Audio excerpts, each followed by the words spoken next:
Hey, Sal. Hank, what's going on? We haven't worked a case in years. I just bought my car at Carvana, and it was so easy. Too easy. Think something's up? You tell me. They got thousands of options. Found a great car at a great price. And it got delivered the next day. It sounds like Carvana just makes it easy to buy your car, Hank. Yeah, you're right. Case closed. Buy your car today on Carvana. Delivery fees may apply. Coming up on this episode of the Mario Rosenstock podcast. So he was extraordinary in elevating the status of coaches. When he became really famous in the 50s, he said, I'm the guy that is going to get results here, so the buck stops with me. I should be paid accordingly. And he was absolutely fearless. He grew up on the streets. He used to headbutt people if he didn't agree with them. He was a tough, tough man. And he also had amazing charm and powers of persuasion. He's a titanic figure.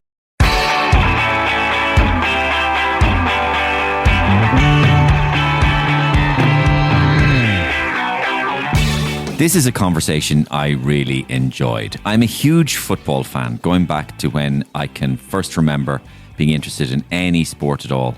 I loved football as a kid, played a lot of it as a kid, and full disclosure, I'm a Liverpool fan since I was 5.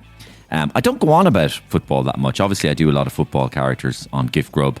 I don't go on about football a lot because actually I'm not a massive fan of modern football, would you believe? I just think it's becoming increasingly boring, the tippy-tappy kind of football that we go through nowadays, as pioneered by kind of, I suppose, Man City in the last 10, 12 years or so. But historically, I'm a huge football fan. I'm a big Ireland football fan as well, although there's not been much to shout about until Troy Parrott recently. I'm obviously fascinated by the best players we've had the privilege of watching on telly mainly. The greatest player I've ever seen, and you'll hear me talk about it in this with Richard, is Maradona. But I'm also fascinated by the great managers, Alex Fergusson, Jose Mourinho, obviously the great Bill Shankly, Jack Charlton. So managers are a very interesting subject as well, and many of them have become popular characters for me on Gift Grub down through the years. And that's why I was delighted when I received a copy of a new book all about one of the most interesting and successful football managers of all time. And you've probably never heard of him, and I have to say I didn't either, even though I actually know a fair bit about football, and I hadn't heard of him. And his name was Helenio Herrera, or HH as he was known. And what a life he had. Born into abject poverty in Argentina, he went on to become a mediocre, medium-range football player, but incredibly accomplished, wealthy and famous football manager, the first, you could say, superstar football manager. He's credited with inventing modern football manager tactics and motivation and psychological preparation, etc. And he led an amazingly colourful life. Barcelona-based Irish football writer Richard Fitzpatrick has just published a fascinating profile of this man, and he joins me on this episode of the Mario Rosenstock podcast to tell me all about it. That president at Inter was an oil tycoon. He had to pay Herrera's wife a salary on the sly in order to curry favour with HH. He would say, will you ask HH to play this friendly match? He was afraid to go to him head on, and it's just one of the richest men in the world. And they asked him, what's the secret to your success? And he said, it's one very simple thing: get the players in your pocket and everything else is fine after that. You know, he's given a good squad, he will do brilliant things with them, and that's what Jose Mourinho did for the first 2/3 of his career. Like, I live in Barcelona, the atmosphere in the Camp Nou is awful. It's full of tourists, they have this dynamic pricing, the tickets are astronomical. You look back now and you see the authority that Alex Fergusson had at the club, that players just immediately stood taller when he was in the dressing room, and he set standards of excellence at the club. Himself. That's what he set them himself. He was first into the office every morning. Yeah. I think they knew that he was different level, you know. My full chat, and it's a fascinating chat with Richard Fitzpatrick, author of HH, Helenio Herrera, the original master of the dark arts, is coming right up. But as this episode is going to be all about great football management, we put a call into some of the great footballers and asked them to reveal which manager they most admire. Roy Keane. My favourite manager? Obviously my favourite manager at the end of the day, the one I most admire. Well, I'd have to say Mick McCarthy at the end of the day. Only joking, obviously. Credit to humour. No, it's Fergie. You know, as a man, I had no time for him at all. But as a manager, top class at the end of the day. No nonsense, never smiling, chewing gum, very few words, a lot of impact. All he's missing is the beard and the Cork accent. Jose Mourinho. My favourite manager? I think he's a total legend. Extremely talented, great with players, physically beautiful, irresistible to women. Every man wants to be me, I mean him. And I think you know who I'm talking about. Very nice. Eamon Dunphy. I think Sam Allardyce is a great manager. He's a job's worth. He's a journeyman like myself, but he's capable of coming in and doing any job, especially at the end of the season. He comes in, he fills in, and he does the role, and he takes what's in front of him. I think I hear he's in the running for the new Ayatollah, the interim Ayatollah in Iran. I think he's going to come in for the next couple of months to see. Wow, I think he'd do a great job as the Ayatollah Allardyce. And Ayatollah Allardyce is a role I'd love to see Big Sam performing. Okay, it's time to meet my special guest on this episode. His new book is a profile of one of football's most successful, colourful and controversial characters. The original celebrity manager, you could say, Helenio Herrera, also known as HH. Barcelona-based Irish football writer Richard Fitzpatrick is the man behind the book. So let's jump straight in. First of all, thanks a million for doing this. I was a big fan of the Eamon Dunphy podcast, The Stand. Oh, yeah. Eamon did my book launch. Yeah, Eamon's great. And you appeared 3 to 4 times on Eamon's podcast, and I remember listening to them all. You were on about Spain, you were on about football culture in Spain, and you did some stuff about UEFA as well. And And Eamon launched your book, did he? Wheelhouse. Oh, that's he lovely. He did, yeah, in Dublin. He's a great supporter, isn't he? Yeah. He's brilliant. He's and he would have said all the right things, Richard. This is one of the great guys. This isn't a spoofer. I'm used to talking to spoofers, but this guy, he knows, this guy's not a fucking idiot, This guy knows what he's doing. He's a great guy, Richard Fitzpatrick. And he knows... He knows nearly as much of football as I do, and I didn't even know that Ufarte was the guy that scored the goal against me when I was playing. I was on the pitch with John Giles. I didn't know. And Richard had to remind me that was Ufarte, and I said I never fart, and he said Ufarte, and I said I didn't fart. I never fart. Dan is only reminding that it was a great Spanish player that I was talking about. But anyway, so that's just to break the ice, Richard. But you moved to Spain and you moved to Barcelona in 2010, yeah? Exactly, yeah. Usual story. I met a girl chasing after her. She is Venezuelan and she was moving there to Well, now, if there's any kind of girls you want to be chasing after, it's the Venezuelans. They're per capita, yeah. They're top of the table of Miss Worlds. They've never been relegated. No. They're Premier Division status locked in. And so you chased her and you went out to Barcelona. Exactly. Yeah, I'd been living in Dublin. I was in Dublin for. But you don't have years. You don't have a Dublin accent.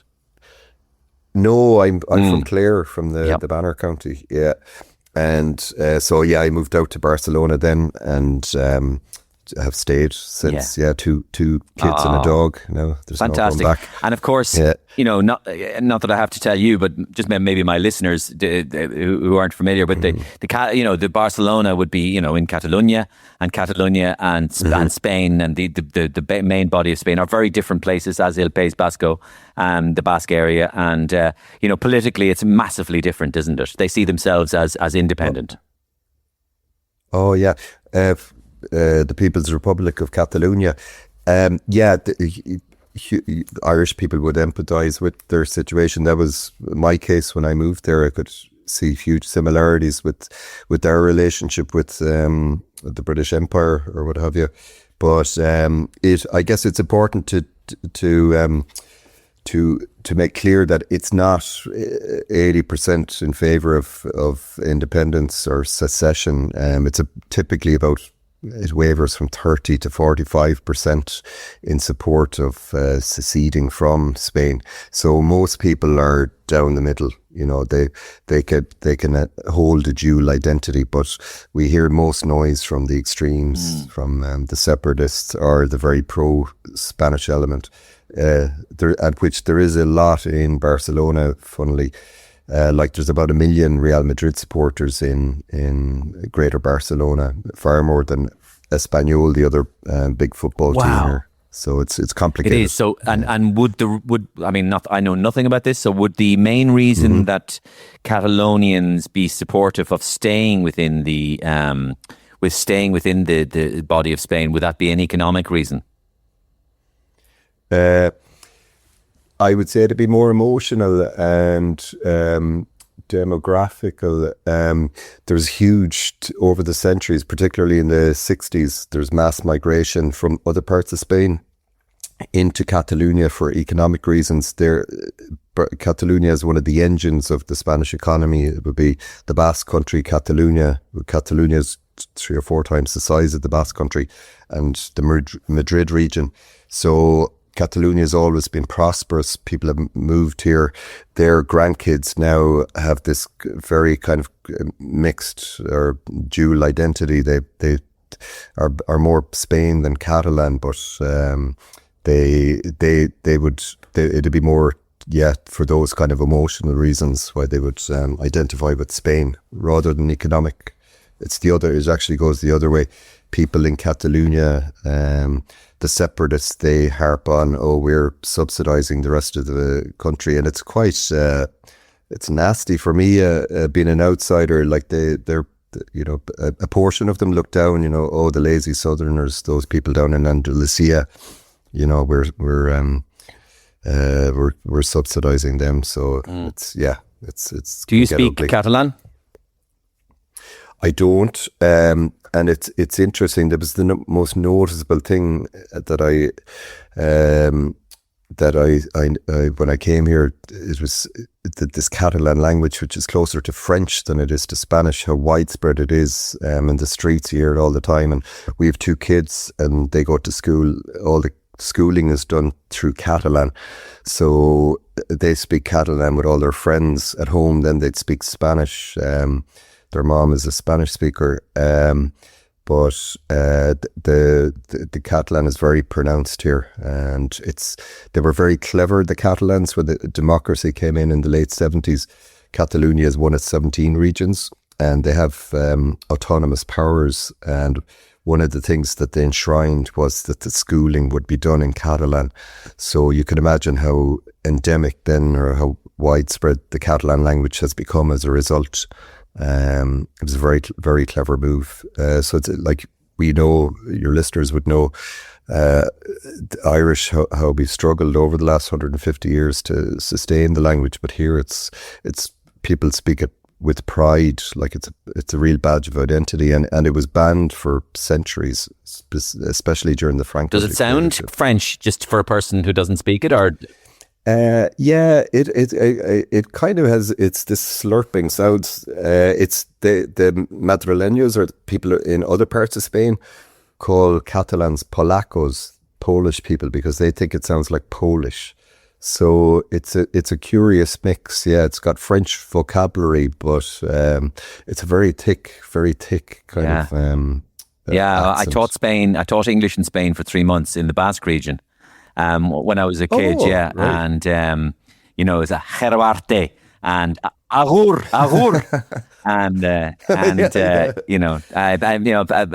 the fiestas and everything, and tapaya and the toros. Yeah. I was flicking through the book, and it's very comprehensive. And I read just briefly the author's note there, and my heart lit up when, of course, you said that you love Maradona, and Maradona is, by head and shoulders, my favorite footballer, the greatest footballer I've ever seen. I refuse to believe there's ever been a better footballer. I cannot accept that there has ever been a footballer, because we have enough of him on film. We don't have enough of Pele on film to know. And I've looked for everything on Pele I can, and it's not enough of him and to judge. But Maradona, there is enough, and there's enough to judge, in my view. That he is the greatest player. I've seen not to keep the argument, we'll talk about other things and Patrick can edit as he wishes, but, I obviously I could see Messi and some of the goals he scored. But for me, Messi is an amazing player and one of the greatest players of all time, but primarily amazing for doing, if you like, the same thing over and over again, dribbling, an unbelievable dribbler. So he is a mesmeric dribbler with a low centre of gravity. He's able to get by. He's got 5 or 10 metres of pace, which enables him to get by this players. But Maradona had everything. Maradona had everything. Mm-hmm. Maradona was like a human seal. Yeah. No, I think if you just trust your eyes, if you look at the footage of Maradona, what he could do with a ball, and he was playing on potato patches and getting hacked. He used to wear shin pads at the back of his legs because he was getting hacked down so much. He was just extraordinary. There's a great clip online of Gary Lineker on when he was playing for the rest of the world, as it was, because he was playing Barca at the time against England for the centenary of the FA. And Maradona, everybody wanted to see Maradona, including the players, and they watched him coming out of the tunnel, and he started juggling the ball and kicking it 12, 13 times up into the air, like 20, 30 feet into the air, and it didn't move within like a 3-meter radius. And Lineker went back to Barca a day later, and they tried it, his teammates at training, and the best anybody got was 3 times, and they were running across the pitch to get the third kick. He just was amazing, his touch. I'm sure you've seen the little clip online. It was probably put up by a fan of Maradona warming up for Napoli, and it's "Life is life, la la la la la," and so in the stadium they're playing "Life is life, la la la la la." La la la la la life, right? And on the camera, basically, it's before the match, and the camera is focused on Diego Armando Maradona warming up. His socks are around his ankles, and he's doing his stretches, and he's playing with the ball. And the stuff he is doing with the ball, without knowing anybody's even looking at him, is breathtaking. Just in his warm up. Yeah. I know it's off the charts, and also his personality. In comparison to Messi, I've obviously living in Barcelona for 15 or 16 years. I've covered Messi a lot. I've gone to Rosario to do stories on him, and he's a cold fish. In the modern parlance, I would say he's on a spectrum. He's just so tunnel vision, and that's what makes him great, because year in, year out, he just delivered. But he is a cold character, and he wasn't a good teammate for the junior players on his team. Wasn't an arm around the shoulder guy, wasn't a great motivator for those guys at Barca. But Maradona, if you talk to his ex-teammates, they just adored him. He was always taking one for the team. He'd do things to lift them up as well. They just would do anything for him. And also, if you think about where Maradona came from, it's very unusual with these South American players, the Brazilians and the Argentinians. They come from poverty, they're working class, but they're not from the shanty towns, because those kids just won't get the nutrition, or they just come from dreadful circumstances. They don't rise to the top. But Maradona and Carlos Tevez were two just exceptions, that they came from abject poverty. And to think Maradona, you could say what you like about his personality. My wife is Venezuelan. She despised him because he ponied up to Chavez and Castro and that. But he obviously was a Jack the Lad, but he's a very intelligent, charming guy, and to come from where he started, it's just incredible. He tells a fascinating story. There's a fascinating story, and I think my listeners would be fascinated by this story as well, because it goes beyond football. And everybody's heard of the hand of God, the goal that Maradona scored against England in 1986. The second goal being the goal of God, but the first goal being the hand of God, and of course the way he cheated. And Lineker did the documentary where he follows Maradona down, and he goes in search of Diego Maradona to ask him, among other things, why did you do it? And it's fascinating because he starts talking to Maradona. Maradona's lovely, and he loves Lineker, and he's so friendly. And you're right, he's really intelligent, thoughtful person, and totally uneducated, but very intelligent. And Maradona, and Lineker with his Anglo-Saxon sense of English justice. yeah. How does that justice? Oh, well, yeah, fair enough. But you know that, that kind of Anglo-Saxon thing. With indignation and the way they play by the rules and they set down the rules. Or he says, "So why did you do it?" And they translate it, and Maradona went, "Why did I do it? Because I could." And I said, "Yeah, but I know, but did you realize it was wrong?" Maradona is confused. He looks at Lineker and he goes, "I don't think you understand the meaning of right and wrong." And Lineker goes, "What do you mean?" And Maradona says, "What I did was seen as an act of nobility in Argentina." And Lineker, of course, aghast. "What do you mean?" And he went, "In Argentina, for the pobrecito, the impoverished, to steal cleverly from thing is regarded as an act of heroism." And Lineker didn't understand that. He didn't understand how the small man can rob from the big man, but if the small man gets away with it, it's regarded as noble. Yep. And this is a cultural thing in South America. It's culturally different. It's hemispherically different, right? And it reminded me of Bertie Ahern. The idea, like, well, I got away with it, lads. You know what I mean?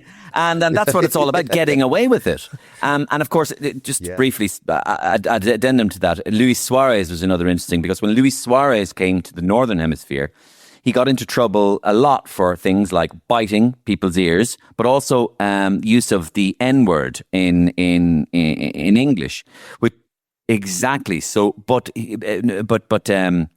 Suarez was a little bit confused, because in Uruguay, use of the N-word is regarded as a term of affection.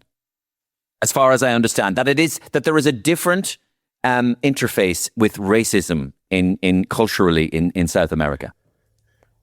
Correct. Yeah, I am fascinated with that incident and racism. I've reported a lot on racism in football because it comes up a lot in Spain, as you know, with Vinicius just last week. I remember asking a friend of my wife's who's Venezuelan about that incident, and she's black, and yeah, absolutely. They in South America, it's a term of endearment, el negro. The black guy, or El Gordo. I've a friend of Michelle's, his wife is called La Gorda, the fat one. And it's a woman, and she's called La Gorda, which I was always hesitant in saying, calling her. I think the national lottery in Spain used to be christened El Gordo as well. That's right. Yeah, correct. But the distinction that friend of mine made to me in the case of I explained what happened with Patrice Evra and Luis Suarez, and she said, this is a black Venezuelan woman. She said the thing there is that he's white, effectively Luis Suarez in Latino culture. That is not cool for him to do that. If it's a black person, because there is an element of threat to it and aggression. So that would be the distinction she made. So I found that informative. Very interesting. In that particular instance. Very interesting. Yeah. Okay, well, Richard, I'm loving this conversation, but we're going to spend the next 20 minutes talking about your book, which looks absolutely fascinating, and again, should be really interesting for people who are not just interested in football, not just interested in sport, but interested in socio-cultural matters and the way football and certain football people are embedded in our culture and all of that sort of stuff. This book takes in the story of Helenio Herrera. So give us a potted biography of who he was before we go deeper. Yeah, well, what an enigmatic character. So one of the things about him is that he's so mysterious. Like when he was around in the mid 20th century in his heyday, as you can imagine, it was a time when there wasn't a digital footprint, and post-war people reinvented themselves. So nobody knew, most people didn't know where he was from. He was born in Buenos Aires in 1910. his widow, his last wife, she only discovered, she was with him for almost 30 years. She only discovered after he died that he was actually born in 1910. Since he had moved post-war from France to Spain in the late 40s, he had pretended that he was born in 1916. So she had to get his headstone adjusted. She did it with a marker. He's buried on a cemetery in Venice, on an island cemetery there. So he, born in Buenos Aires in 1910, moves to Casablanca then around 1913, 1914, and grew up in Morocco during the interwar years, and then moves to France in the late 20s to become a professional footballer. He was like a semi-professional footballer. Professional football in France, there wasn't much money in it. Much like the League of Ireland today, he double jobbed. He did all kinds of jobs on the side. Was a journeyman footballer, and then got into coaching at the end of the Second World War. Did well for a couple of years in France, was picked up then and moved to Spain, and landed a big job at Atletico Madrid in the late 40s, and immediately won back-to-back titles with them. Went on then and managed Barca at the end of the 90s, and he instigated the kind of cult of personality around the manager at Barca, which obviously went on in later decades with Cruyff's dream team and Pep Guardiola. And so that, like a club like Real Madrid doesn't have that cult of personality around the coach. So then maybe to summarise what we're talking about here, we're talking about one of, because see, I told you I didn't know who he was, right? And so when you talk about great football figures of the 20th century, right? So obviously I would say things like, Cruyff, Beckenbauer, Alf Ramsey, Jock Stein, Bobby Charlton, Shankly, Busby, and then if broad, maybe, Mario Zagallo in Brazil, and Garrincha, and Pele, and Rivellino, and Puskás in Hungary, and some of these guys from the Austrian team and Italian teams of the 30s, and all of those kind of guys. But I didn't know about Helenio Herrera. But really, it turns out that this guy became the first superstar manager of all time. Mm-hmm. Yeah, exactly. Like when he was operating, so he moved from Barca in the late 50s to Inter, and then that was his golden period. La Grande Inter, the great Inter team at the 60s, they were the team to beat in the 60s. He was a superstar coach. Some of those coaches you mentioned, like Jock Stein or say Matt Busby or Shanks, they were huge figures, contemporaries of his in Britain at the time. But those guys were subservient to their boards of directors and the chairman at the clubs, both in how they behaved and in financial terms. Those guys didn't make much money. They weren't well paid as coaches. This guy, HH, he was a huge figure. He was paid more than the franchise player at Barca, Kubala, who's an icon here. Is only one or two statues outside the Camp Nou of Kubala and of Cruyff. And when he goes to Grand Inter then in the 60s, the president there was Angelo Moratti, and Italy at the time, Serie A in the 60s was the land of the lira. They were attracting all the best players from Britain. John Charles, Reeves, Dennis Law. John Charles was the first great guy to go out there chasing the money. But HH, the money he was making, he made more than the coach and sporting director at Milan combined made, and that's excluding the huge bonuses he got. Just a small detail to illustrate how powerful he was. So that president at Inter was Angelo Moratti, an oil tycoon, a guy, one of the richest men in the world. His wealth was on a par with Aristotle Onassis at the time. And he had to pay Herrera's wife at the time a salary on the sly in order to curry favour with HH. He would say, will you ask HH to do this, play this friendly match? He was afraid to go to him head on, and it's just one of the richest men in the world. there was Busby or Shanks cowered in front of their boards of directors. So he was extraordinary in elevating the status of coaches. He was the first guy to, when he became really famous in the 50s, he said, I'm the guy that is going to get results here, so the buck stops with me. I should be paid accordingly.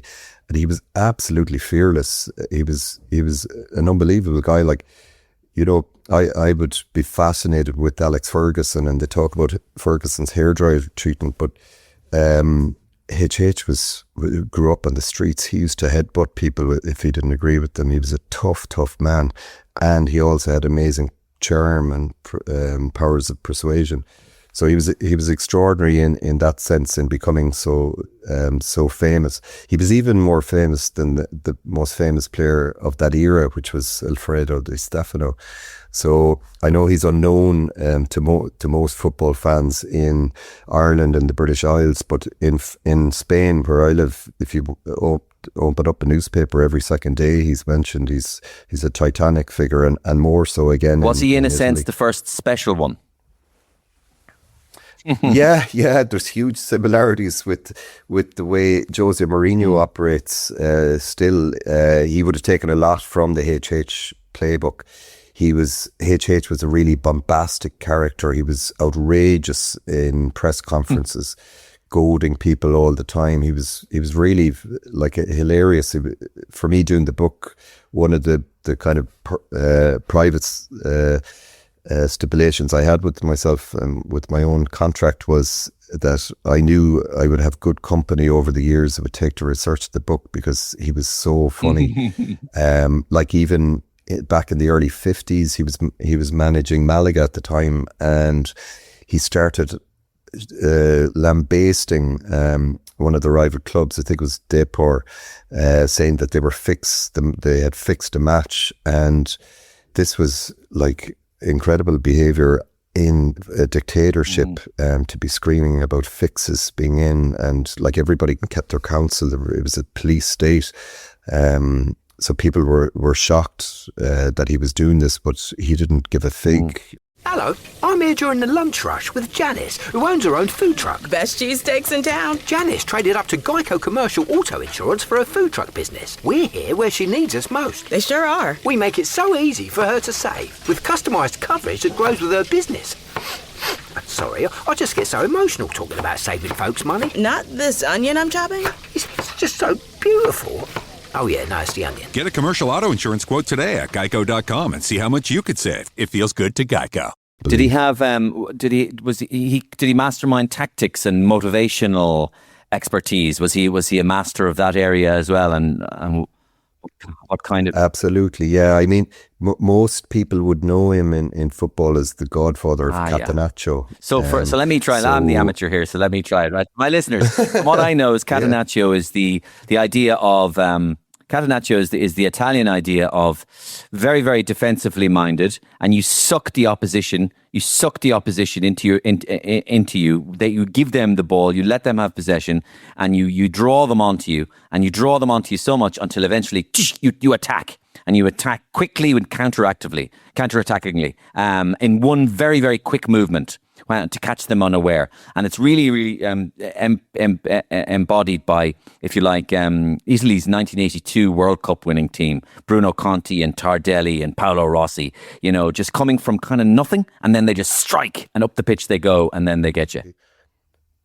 Exactly. I'm really glad you pointed out the element of the transition, because people think of Catenaccio as this very reactive system where you just flood the defence. The key element is you pull a midfielder out of midfield and you put him behind the defence as a sweeper. Beckenbauer would be the greatest exponent of it, and he can launch attacks from deep and he sweeps up the defence. But it was all about transitions, speed was a huge thing with HH. And Jock Stein, for example, went to Milan in '63. He was paid by a newspaper in Scotland to go over for a week and be mentored by HH. And he took away many things from that week there. HH was looking at him out of the corner of his eye, and he remarked about that big ant that was there on the sideline. But one of the things he took away about HH's breathing techniques, the control he had over the players' diets, particularly the control, the most important thing was the control he had over their social lives. But the transitions, Jock Stein said, was a revelation. Suddenly 8 players would just sweep forward, and they were like clockwork. It was prefiguring total football. He was the first guy to pull wingers back into their own half, and then allowed the wing backs or the full backs to flood forward, swapping positions. And he used to typically at a centre forward. He won 7 league titles in Spain and Italy, and he never had an outright golden ball winner, a top scorer. He never had great centre forwards. He liked his centre forwards to lock the central defenders in position or pull them out of position, so they could create. So the centre forward could create space, and then he had the key element was he had a playmaker in the middle, and that was Luisito Suarez, who he brought from Barca to that Inter team, and he just peppered arrows around the pitch. He was the playmaker that pulled the strings. So it was all about creating space. So yeah, he was renowned as being the great innovator. It's so funny that you say that now, because just while you were talking there, I was thinking back to Mourinho there for a minute, because we talked about, I just mentioned in passing that Mourinho was, maybe Herrera was the first special one. And then it dawned on me while you were talking there that Mourinho, of course, started the main body of his professional life in Barcelona as the translator. Mourinho, of course, is brilliant with languages. He's multilingual, highly intelligent, highly intelligent, able to conduct press conferences in 5 or 6 different languages.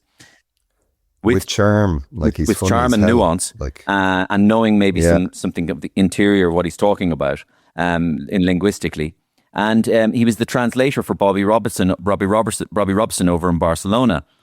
But also, what strikes me is that Mourinho then later went on to manage the European Cup winning Inter team. The president of that Inter team was the son of Angelo Moratti. Yes. Well, now you're talking, because now look at the game that he played. That Inter team wasn't fancied, but Mourinho played this highly disciplined, kind of Catenaccio style. It was a brick wall, but then he broke at lightning pace. And they've secured the European Cup after that, and actually that was one of the most amazing things of that was because if you may have seen another YouTube clip, which it's either called or I call it the Tears of Materazzi. That's it, outside the car park, and I urge any of the listeners to watch this. And this is what Mourinho and maybe your man Herrera had with the players. This amazing, if you see the video, put in Tears of Materazzi, Jose Mourinho and Materazzi, and basically I think it's the end it's the end of the European Cup, I think. Mourinho will be leaving the club, and he's just won the European Cup. He's going to go to Madrid, and he's in the car park, and this is just mobile phone footage, and you can see the players getting on the bus, but Mourinho is leaving in a car. But Mourinho sees the players getting on the bus. You see the car then putting on the brakes. He's obviously told the driver to stop. He gets out. It's like a movie. Staged. He gets out of the car and he's tearful. He's running towards a man. The man is Materazzi, the player on Inter Milan. Almost slow motion. They greet each other.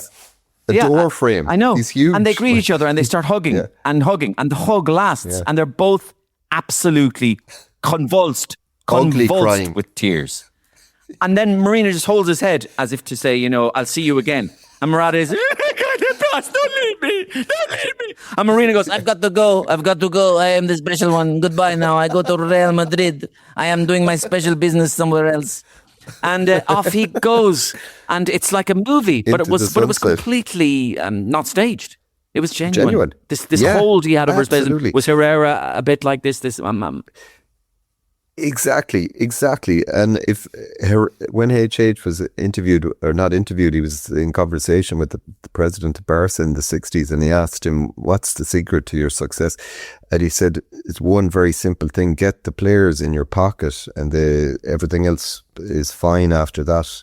You know, he's given a good squad, he will do brilliant things with them, and that's what Jose Mourinho did for the first 2/3 of his career.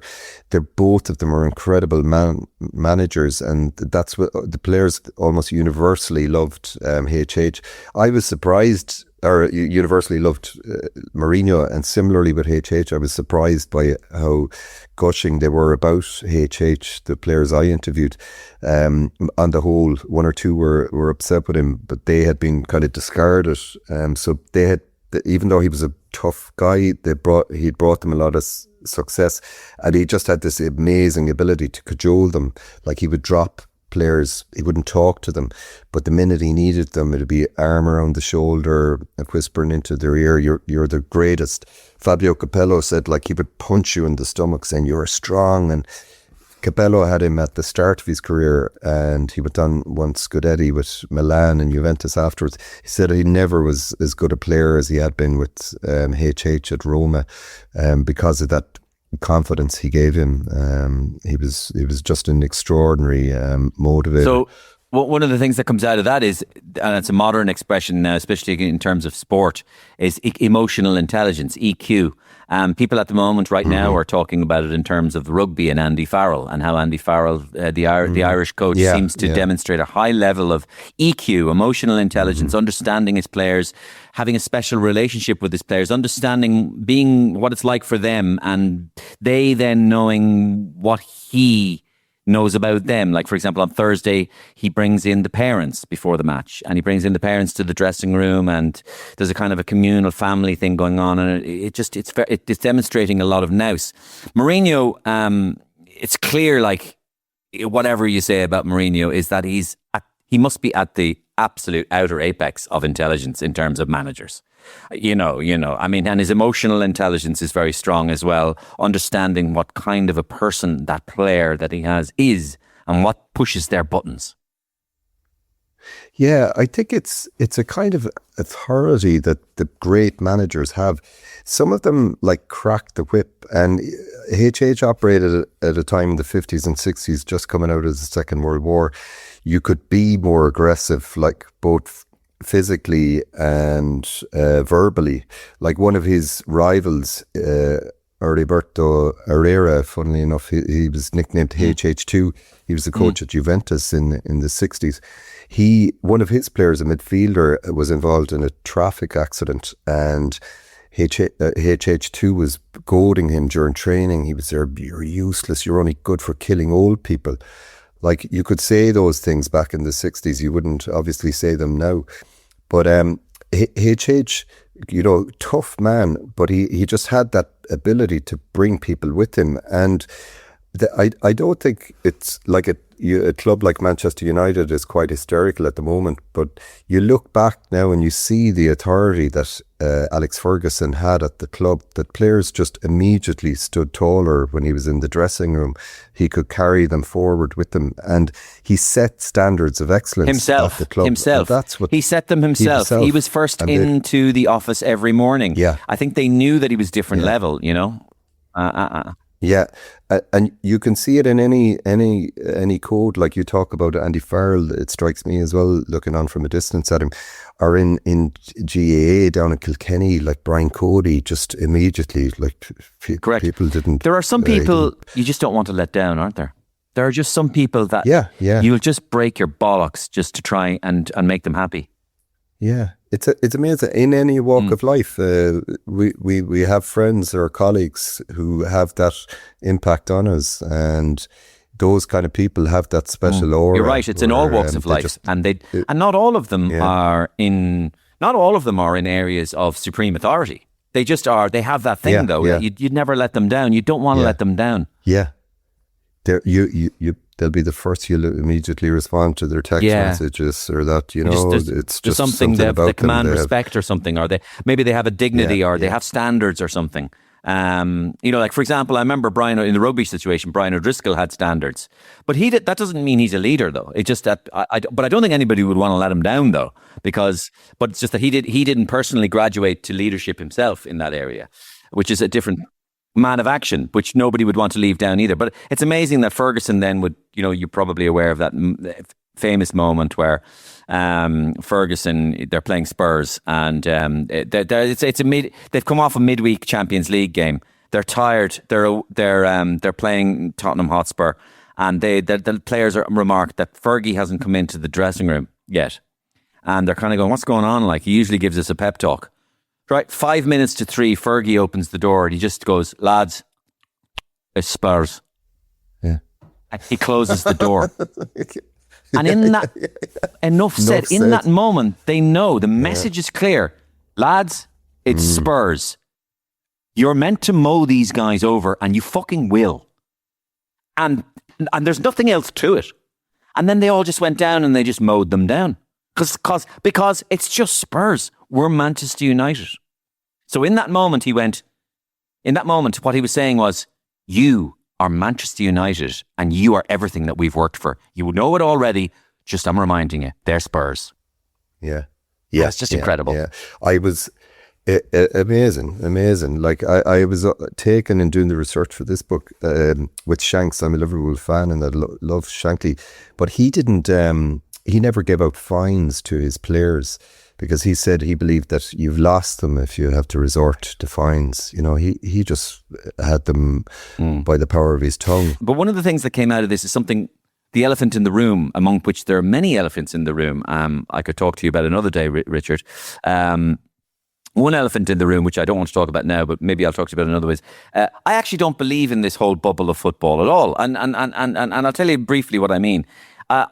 Nowadays, I'm a massive Liverpool fan, and have been since I was 5. Steve Highway and all that sort of, back to Steve Highway and Ray Clements and all that. And then through the 80s and 90s and everything. And I remember watching football in the 90s and Cantona and all that in the matches. And it was hell for leather, and ball was flying around and tackles were heavy and kind of matches were well contested and gritty. Yeah. And nowadays, matches are boring. It's tippy-tappy and matches are boring. Football is boring. And football is also outmoded in many respects, because football matches last 90 minutes, 95 minutes, 100 minutes, in a world where we only want things to last 5 minutes anymore. That's why darts has become very popular, high scoring. We can see the scores, throw it in. Basketball will always stay there, lots of scores, 89, 87. Right? Football, it's 0-0 after 100 minutes. And the modern person on the modern mobile phone with the dopamine needed all the time, it's not doing it anymore. And I think that there's a problem with I think there's a bubble going on. Now, I have no evidence to back this up. But you look at the billions and the billions and the billions and the hundreds of billions and millions spent on the things, and I'm going, I don't see it. If you watch Liverpool versus Manchester United on Sky on Sunday in the league, there probably isn't any more than 3 million people watching that match on TV. Now, there used to be 20 million people watching it on Match of the Day at night. In the 70s. Now, I just don't know where the money is coming from, and I think that there's a bubble. But maybe, and if you want to say something briefly about that, you can, because I wanted to ask you about something else. I know where the money is going. It goes agents. Straight into the pockets of the players and the agents. Yeah. There's a couple of things I would say. Number one, football has never been more popular, like as in attendances at games, and that obviously the Premier League is the greatest show on earth now. It's like everybody follows it. It's huge in North America. It's really popular. They're just the big clubs are on a par with or just below the big franchises in the United States and North America. So they're not really overpriced. They have ballooned in value over the last 10 or 15 years. I know Atletico Madrid, for example, since Diego Simeone came in late 2011, in that 15-year window, they've jumped 10 times their value. They're 2.5 billion they're worth now. They were only worth a quarter of 250 million when he came in. So I think there is the TV income is flatlining. It's probably peaking for now. It's gone it's saturated. It's not. There was huge jumps every 3 or 4 years, but now it's tapering off. Is football is TV money the big money? Is that where they get? No. What? No, it's one of 3 blocks, but where they're all focusing their future revenue growth is in the stadiums. That's why you've got Spurs. Barca is just completing a huge stadium overhaul. So the match day revenue, there is still room to make a sizable jump there. So that's what people are chasing. That's why United are. But do you think that football is outpricing people? Yeah. Oh yeah, it's terrible. Sure, the atmosphere, like I live in Barcelona, the atmosphere in the Camp Nou is awful. It never was great, but now it's terrible because it's full of tourists. They have this dynamic pricing. The tickets are astronomical. The first game back in the revamped Camp Nou at 45,000 capacity, it will be 100,000 when it's finished. The prices were 200 to 600 euro to get a ticket for the game. So it's kind of disappointing, and the big beef I would have with football is just the competitiveness is gone. There's 8 or 12 super clubs. You see the same clubs in the last 4 of the Champions League or last 8. Like nobody, I go to the games, but I'm not going to get excited about the Champions League until correct, and that's when you first see the first great games. Yeah. So there's all these games. There's no jeopardy involved. The La Liga, as an example, has been cratered. It used to be a really competitive league. Athletic Bilbao won back-to-back titles in the 80s. So did Real Sociedad. You had Valencia in the early 2000s under Benitez. They won 2 league titles. Those guys will never win a La Liga title again. It's Barca, Madrid every season. The Premier League, is competitive. There's the big 6 or big 5 plus Spurs, but in the other leagues it's Bayern Munich, Paris Saint-Germain. Correct. Italy, they say that just because you're from Barcelona, but Barcelona Real Madrid is still one of the great El Clásicos, isn't it? Oh, it is. Yeah, it's the biggest. Is it? Is it really? Would you? Yeah. By numbers. Yeah, by eyeballs, when there's a Clásico, like there's hundreds of millions of people watching it. Yeah, because the best players in the world, like you have to go back to 2004 for a player who won the Ballon d'Or who wasn't a Barca or Madrid player, except for Rodri 2 years ago. But even Dembélé was ex-Barca. All the big players. Look at the players now that Madrid have. The Mbappé, Vinicius, Bellingham is on a downward spiral, and then Barca have Pedri and Lamine Yamal. Like Pedri is an incredible player. And Lamine Yamal is still a teenager, is he? He's still 18. Like isn't it unbelievable? He seems to be around forever. How good he is. And then the one I would love to go and see though is apart from Barcelona and thing. Super Clásico. Yeah, that's the one. Oh, that's the one. Boca and River is the one I'd love to go and see. Yeah, proper atmosphere. Bring your helmet and your gum shield. It's a dream. yeah. It must have been great when Maradona used to emerge over the balcony of Boca. Oh, can you imagine? Remember and the fact that you're in Barcelona and you love Maradona, and of course Maradona spent a couple of great years in Barcelona. The highlight or the low light of which was the his butcher of Bilbao, Goycochea. When I interviewed him about the he keeps the boot that he used. Listeners again, if you want to know what we're talking about, just YouTube Maradona, Barcelona, and Goycochea. Just Goycochea is one of those Goyexchea kind of names, but he was Antonio Goycochea or something was his name, and he was a defender. Anthony, and he was a ruthless centre back, and his duty during this particular match was to just beat the shit out of Maradona, and Maradona isn't having any of it. Yeah. There was a running feud. They supplanted Real Madrid as Barca's big rival at the time. They hated each other. There's fierce rivalry. As Athletic Bilbao were winning league titles at that time. They're a great team. And they had several pitch battles, most infamously in at the end of the 83-84 season. Just turned into kung fu fighting. Like it's amazing footage. But earlier, was it in Maradona's first or second season? I think it was early in his second season. Goycochea hacked him down and he broke his ankle, and it was. But Goje keeps that boot he was wearing for that game in a glass case in his sitting room as a trophy. A trophy. Yeah. My God. And I saw some lovely footage there recently of Maradona playing in Lansdowne Road as well. Argentina versus Ireland in 1979. Yes, amazing footage. Just waltzing around. But playing against some very good players as well. Game. Irish players had some very good players. That was a great team back then. You know, the Gileses and the Bradys. Tony Grealish, Giles, maybe just after Giles' time. But Brady, Dave O'Leary, Frank Stapleton. And I think in that same tour, he played against Scotland and he played against England as well. And my God, he made absolute monkeys out of England in Wembley. And they were there. They had heard about this kid Maradona because, of course, it was before the 1982 World Cup, and after during the 1978 World Cup, a lot of the public wanted an 18-year-old Maradona to play for Argentina because he was already regarded as the best player.